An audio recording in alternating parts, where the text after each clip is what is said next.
Well, good morning, folks. Hope today finds you doing well. It's your friend, Vincent E. Brown. Happy Friday to you. I'm on my way to work, so this video is not going to be too long. Had me a good week this week. Tomorrow, my wife and I, we're going, God willing, going out to pick strawberries with a friend of hers, so got that planned out and whatever. But now I'm on my way to work, get here, get some work done,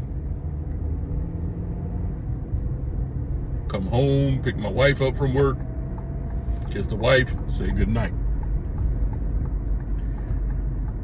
Hope you all are doing good out there. What I wanted to talk about this morning, I used to do this on Facebook Live, but I think it'd be better if I do these videos to YouTube. I think it'd be better if I do these videos to YouTube. And if it seems like I'm kind of distracted, it's because I'm, looking at the traffic and whatever. But thought I'd do these videos to YouTube. Every now and then something pops up in my head and I gotta say something about it. And within the last couple of days, there's a rumor going around, and some people have gotten into a tizzy because of it. There's a rumor going around that Officer Derrick Chauvin may be pardoned. For those of you all who don't know, I believe it was around Memorial Day weekend in 2020. Officer Chauvin and several of his officers had an encounter with one George Floyd. And they pulled him over. Well, basically, he was, someone made a call to someone passing a fake $20 bill. So the police were called. They pulled him over, and chaos ensued. And when it was all over, George Floyd was dead.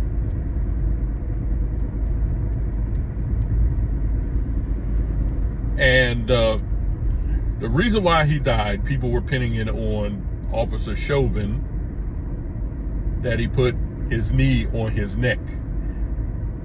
Now, when I saw the initial picture of it and everything, I was like, now I didn't think it was anything racial, because everyone always wants to jump to, oh, they did it because he's black, he's black and all that and everything. I don't jump to that, but I was fooled somewhat, because I was like, the picture I saw, it looked like Derrick Chauvin's knee was on George Floyd's neck.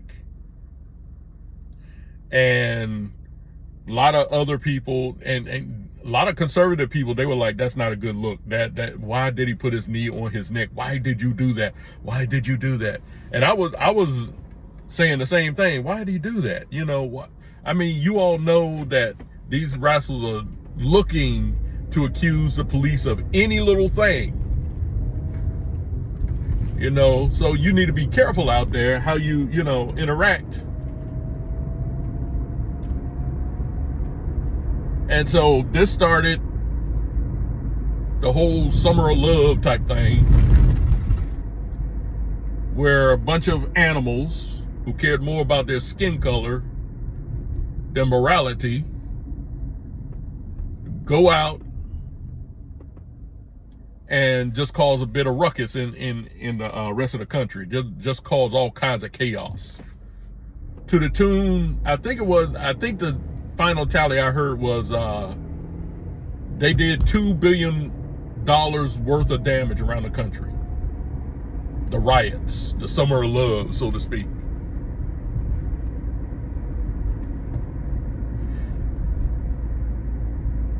And folks were like, hey, I can't breathe, all that crazy mess and everything.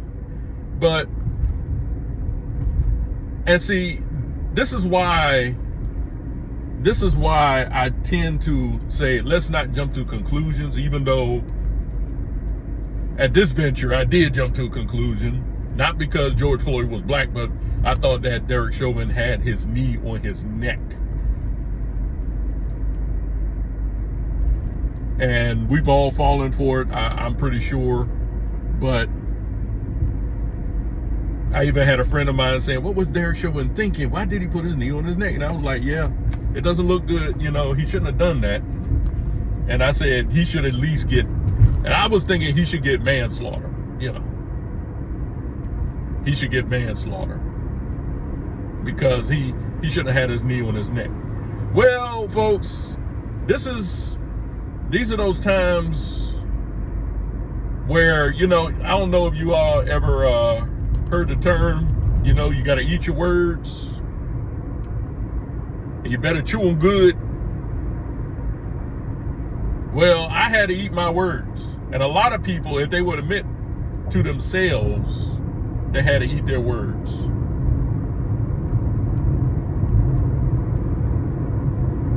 And, you know, like I said, I wasn't into the whole black, you know, the white officer and the black guy and all that and everything. You know, there's a term going around called black fatigue that's been going around now for maybe a month now. I had black fatigue long time ago. I'm sick of the, you know, oh, they just doing this because we're black, you know. But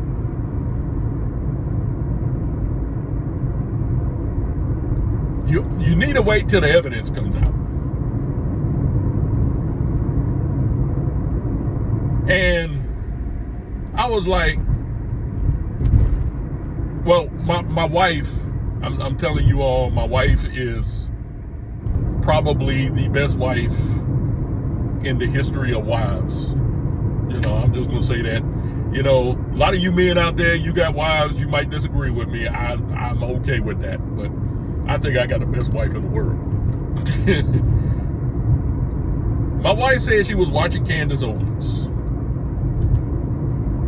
And I know a lot of you all don't like Candace Owens. I understand that. You know, Candace is not a Christian. A lot of things she says is pretty good. A lot of things she says, you know, like, you know. But my wife said she was watching Candace Owens. And in particular, the picture of Derrick Chauvin with his knee on the neck of George Floyd. And Candace Owens basically said, you need to look at this picture again. And if you look at the picture real good, Derrick Chauvin's knee is not on George Floyd's neck. It's not. It's on his shoulder blade. And people, you know, but you know what? People gonna believe what they want to believe. They just gonna believe what they want to believe. You know, I did a video recently about, you know, people's opinions and why people don't want to part with their opinions and their, you know, even if their opinion is wrong. And me, I saw it and I was like, you know what? Why isn't anyone talking about this? Even the conservative news pundits weren't talking about this.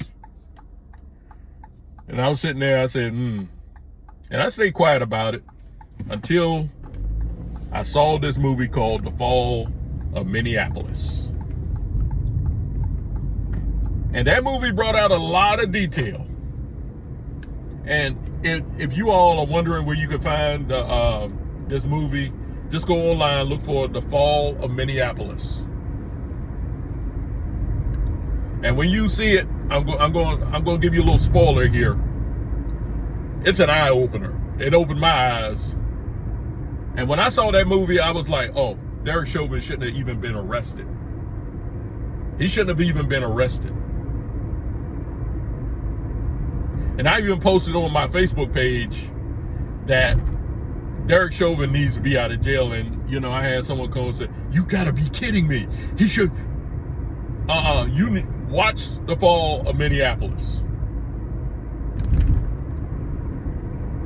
In that movie, you'll see that what Derrick Chauvin was doing was police procedure. Oh, but the way the news media spun it was something different. Of course, their police chief, I forget his name, he gets up and he says, we don't train our police officers to do that type of thing. And so when he said that, people were like, see, these white people, yeah, they do it. They're hunting us black people down. Yeah, you see that? Uh-huh. And the police chief, he's black himself, so he may have been one of them wokest, but I digress. But he gets up there, he says, we don't train our police officers to do this. And that, you know, caused more waves, you know, through the media world. And so Derrick Chauvin, he gets convicted of, what is it? Second and 3rd degree murder and manslaughter. How in the world can you be convicted of manslaughter and murder at the same time? See, that's one thing right there. How in the world can you be convicted of manslaughter and murder at the same time? Doesn't make any sense. But he gets convicted. He gets 22 years in prison. And just so happens sometime later, Derrick Chauvin gets stabbed 22 times while he's in prison by a fellow inmate. And my wife was telling me the inmate was an illegal immigrant.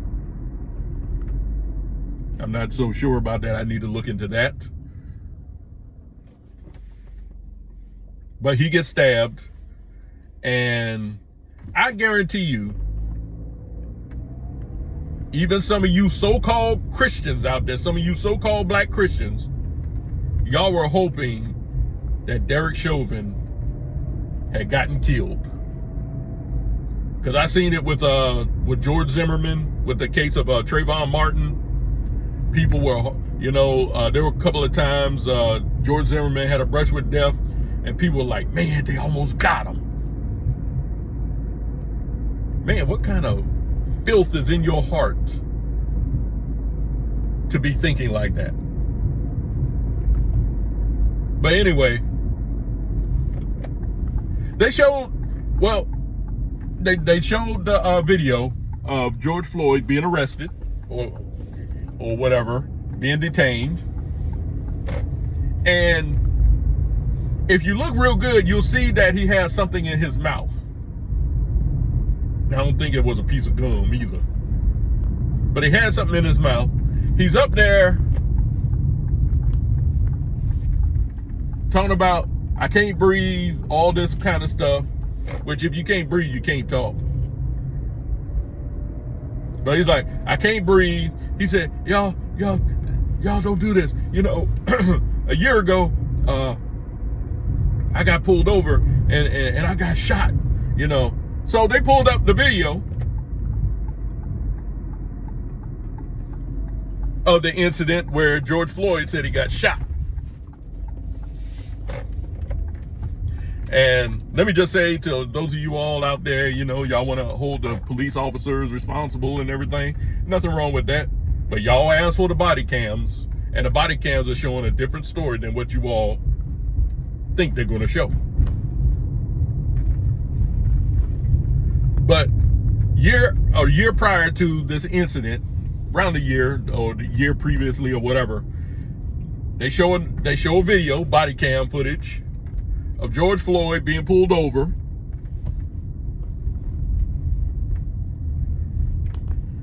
And he was acting the same way he was on the day he died. Acting the same way.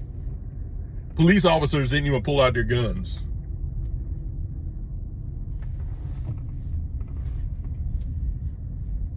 They didn't even pull out their guns.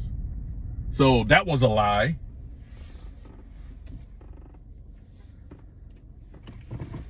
And so the incident happens. George Floyd gets killed, or he dies. I don't like to say he got killed because it makes it sound like he was murdered, which he was not.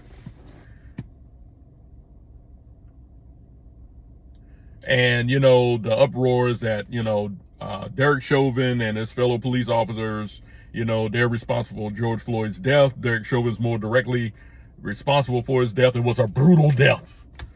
Now, if Derrick Chauvin had killed George Floyd in that situation, from what I saw, was not brutal. It wasn't brutal. But they said it was a brutal death, and, you know, his fellow officers stood around him. They got convicted too. They need to be released from prison too. And after hearing about Derrick Chauvin getting stabbed and whatever, you know, I'm pretty sure that the powers that be, they want this thing to go away. They just want it to go away. And once they got rid of Derrick Chauvin, it would have been, you know, okay, yeah, everybody, you know, business as usual. Okay, you know, the murderer got killed. Justice has been served. But they interviewed his mother. And his mother had a document of the training that they go through. And it was standard procedure to hold a suspect down with your knee in his back until paramedics arrived. It was standard procedure. Derrick Chauvin did not step out of bounds when he did that. She showed the paper. She showed the document. And then you come to realize that your own police chief, whoever he is, your own police chief, threw you under the bus to help to dictate a false narrative. Your own police chief. Even some of the jurors, they said they helped to convict Derrick Chauvin because they didn't want to see any riots. They were afraid of the riots. Oh, so, you know, if the truth is going to lead to rioting, we need to suppress the truth so we don't have any riots. Oh, okay, I got it. Truth doesn't matter in this situation.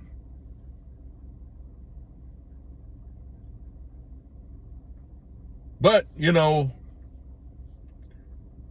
to this day, people still believe that Derrick Chauvin murdered George Floyd, just like a lot of people still believe that George Zimmerman murdered Trayvon Martin. Just like a lot of people believe that, I forgot Derek Wilson murdered Michael Brown. Hands up, don't shoot. Never occurred. But people still believe that. And I'm of the mindset that people want to believe that. They believe down deep in their heart that this really didn't happen, but because they have a victimhood mentality, they want to believe that it happened. And that's a sad state of affairs. It really is. Very sad state of affairs.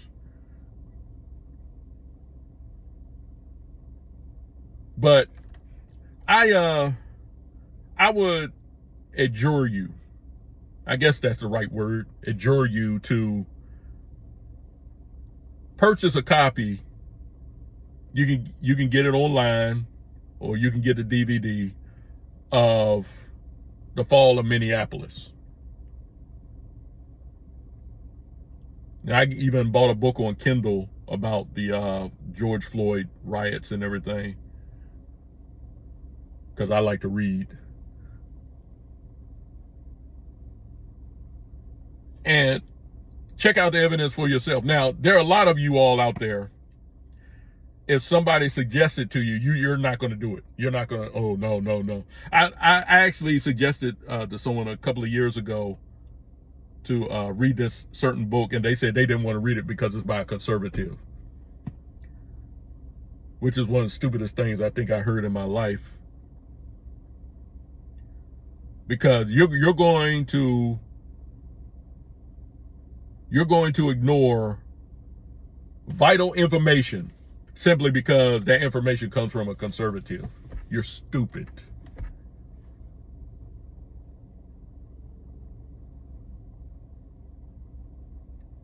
But I would like to advise you to swallow your pride and get the Fall of Minneapolis. Very telling. I'm amazed that this documentary didn't, make waves like other documentaries I've watched. Of course, people want to continue to believe the narrative, and they believe if they ignore this information, that it will go away. That we can continue believing what we want to, because we didn't see any objective or opposing point of view to what we believe, and that's why a lot of times people want to ignore information if it comes from a certain source. They want to believe that, they want to lock themselves in that mindset that this is what happened, but the information is out there that shows you that it didn't happen, but you ignore that information because you don't want any opposing views to what you already believe. Folks, that's not a way to get information. I'm just going to tell you that right now. That's not a good way to get information. Now, I got several books by people that I don't agree with.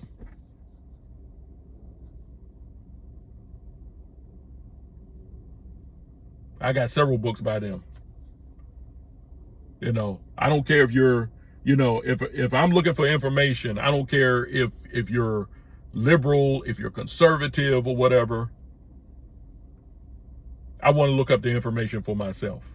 And in your quest to look up information, to seek out information, you're going to have to go to sources that you don't agree with. I don't understand why people don't have that mindset. Like, okay, I know what I've heard, but let me check it out.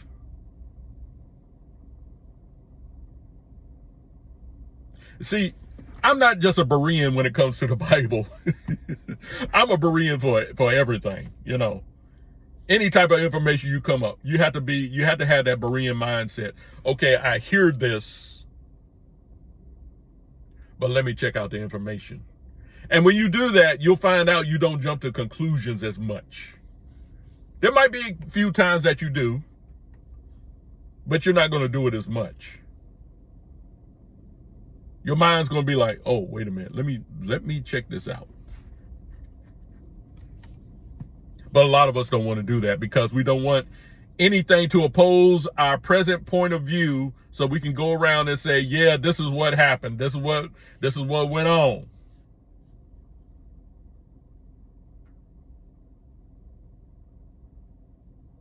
Folks, that's not a way to get information.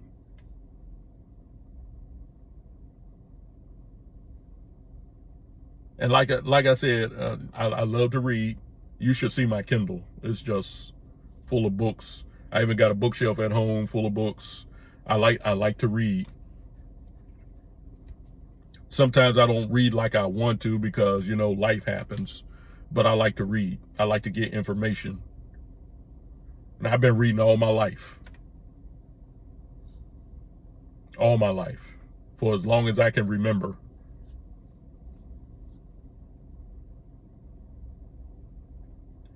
But when you look at the evidence of the Derrick Chauvin, George Floyd case, you'll see a lot of discrepancies. And then you'll have to question yourself, like, wait a minute, was I actually believing a lie? And I'll have to say, yeah.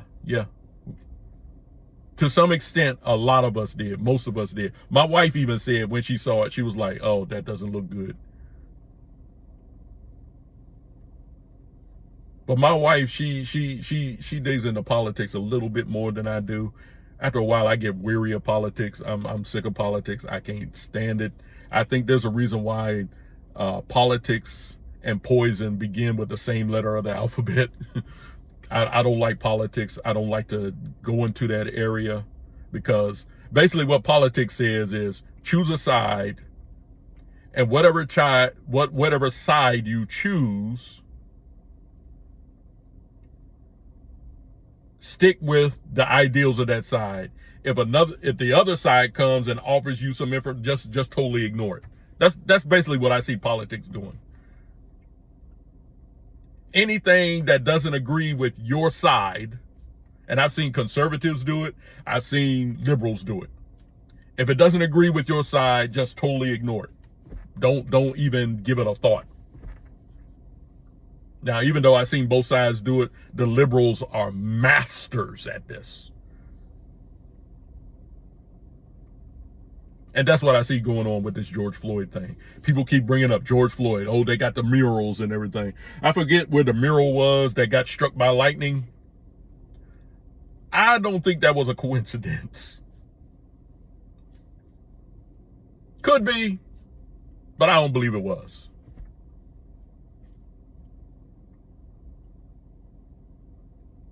But we keep bringing up these names. Tamir Rice, Trayvon Martin, Michael Brown, Eric Garner, Sandra Bland. And why people think Sandra Bland was murdered, I don't get that one. Sandra Bland, she wanted to cut a fool. She gets arrested. She only got pulled over because she failed to signal when she switched lanes, and it caused a ruckus. She wanted to act a fool. They took her to jail, and she hanged herself. I don't know where in the world they get that she was murdered. They shouldn't have put her in a cell with a garbage can. Had a garbage bag in there. She took the garbage bag and hanged herself. Oh, so they put her in the cell. They put her in the cell because they were like, hey, let's put a garbage bag in here. Maybe that black woman will hang herself. I don't know why people think Sandra Bland is a civil rights case. It isn't. Definitely isn't. The Breonna Taylor thing, they're trying to dig up charges on the officer that killed Breonna Taylor. And they're saying, you know, she was murdered while she was sleeping. She was not asleep. You look at the evidence. They just said, you know, the police just fired indiscriminately into her apartment. But her boyfriend fired first. And how she got hit and not the boyfriend, I'm very suspicious about that. And everybody else should be suspicious about it. Well, how is it that her boyfriend fired, but she's the one that got killed?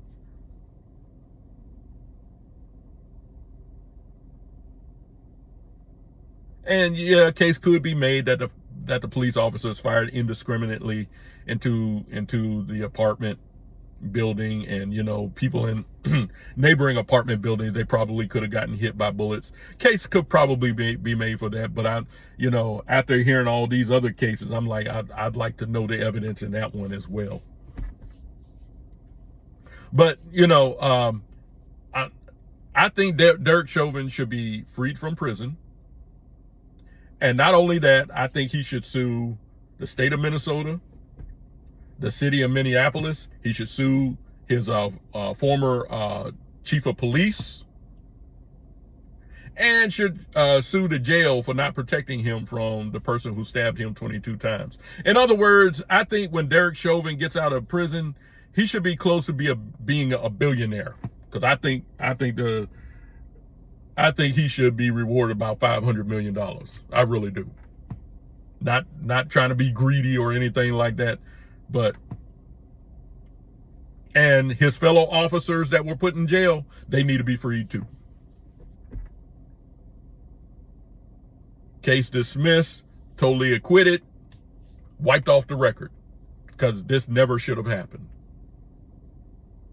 But because we want to go along a narrative, We want to go along the victimhood narrative. Oh, we black people, we go through this every day. You know, one of the things that really disgusts me is when these guys get up here and they start talking about what black people go through every day. We go through this every day. Oh, we're afraid of the police and all this and everything. And I'm like, who are you talking about? Because I'm not afraid of the police. I'm not afraid of the police. Police don't scare me. I see a police officer coming around, I don't clutch my pearls like, oh, it's the police. I don't know what y'all talking about. Who's afraid of the police? I'm not.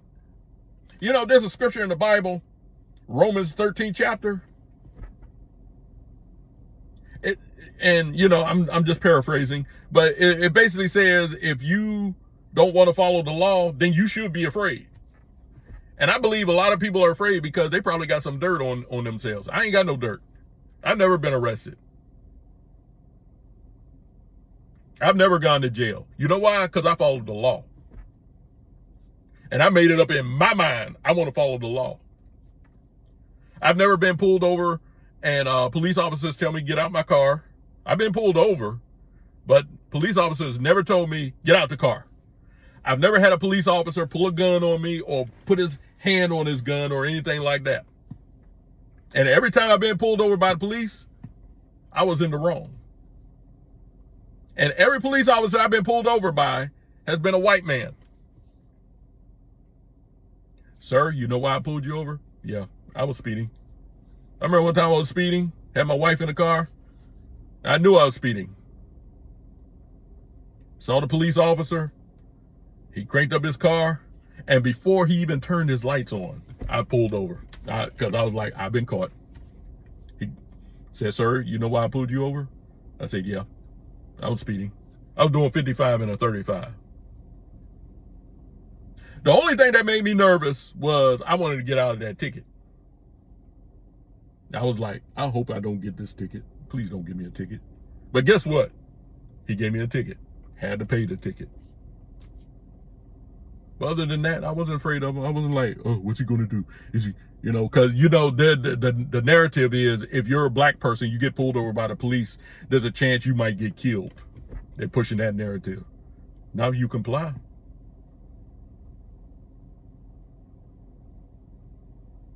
Police officer didn't come up to me and say, you were speeding, bang, bang, bang. So where's this coming from that we're afraid of the police? We black people, we live in fear of the police. Which black people? Because this black man don't live in fear of the police. Matter of fact, when I see a bunch of police officers, like I go to Golden Corral or something, and there'll be a bunch of them in there having breakfast or something, I'll come up to them and say, hey, I thank you for your service. Yeah, you got some mooks. You got some fruit bats in the police force. Yeah, you do. But in every profession, you're going to have your fruit bats. And the police are no different. But anyway, let me get ready to round this up. I got to go to work. Hope you all get something out of this video. Don't just take my word for it or anything. But like I said, I would really suggest, I recommend you watch that movie, The Fall of Minneapolis. Check that movie out. Share it with your friends. Have a movie night. Invite a bunch of your friends over. Watch that movie. Because I'm going to tell you, it's very eye-opening. But anyway, you all have a good day. Enjoy your Friday. Enjoy your weekend. This is Vincent E. Brown. I'm signing off. Until the next time. I'll see you on the rebound.